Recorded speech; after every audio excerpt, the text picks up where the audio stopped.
భూమి నిరాకారముగా, శూన్యముగా, అంధకారముతో ఉందంట. అప్పుడు ఏమంటాడు ఆయన?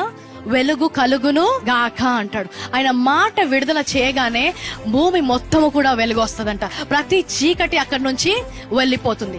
అంతటి శక్తి గల మాట ఆయన మాట. ఆయన ఒక్కసారి వెలుగు అన్న తర్వాత మళ్ళీ అక్కడికి చీకటి రాలేదు. ఒక్కసారి వెలుగు అంటే వెలుగు, సముద్రము అంటే సముద్రాలు, ఆకాశము కలుగును గాక అంటే ఆకాశాలు, నక్షత్రాలు అంటే నక్షత్రాలు కలిగాయి.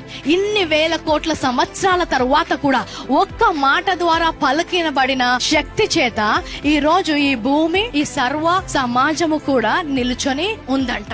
అంత శక్తి గల మాట ఆయన విడుదల చేసే మాట. సో ఈ రోజు దేవుడు ఏ మాట పలికినా కూడా అది కలుగును గాక అన్న తర్వాత దాన్ని ఇంకా తుడిచివేసే శక్తి దేనికి కూడా లేదు. మళ్ళీ అది వెనక్కి కూడా వెళ్ళదు. యెషయా 55:11 ఆయన మాట నిష్ఫలముగా నా యొద్దకు